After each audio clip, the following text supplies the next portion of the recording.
Ал аналар, бүгін сіздермен келесі пайдалы үй жағдайындағы әдістермен бөліскіміз келеді.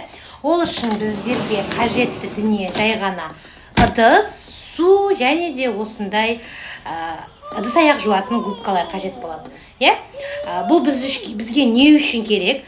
Баланың тактильді қимылыстарын сезу үшін, сенсорлық дамыту үшін және қолдың бұлшық еттерін сезіну үшін пайдалы. Бізге керегі осындай губкалар және де осындай сабын, кез келген сабын, сұйық сабын, енді әртүрлі жағдайыңызға қарай. Осы губкаларды біз осылайынан сабындаймыз. Көпіргені дұрыс, міне осылайынан көпіртіп аламыз.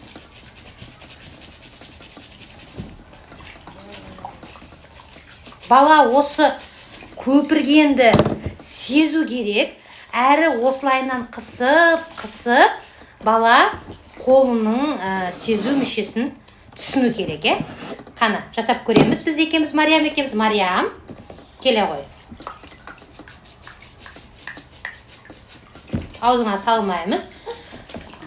Кішкене о жағынан қарап отырамыз, сабынды аузына қысамыз. Ал.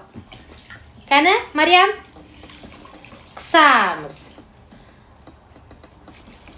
Осы губка тәсілімен денесін осылайынан қолын қырып шықсаңыздар да болады. Бізде бұл таза губкалар. Қысып ойна.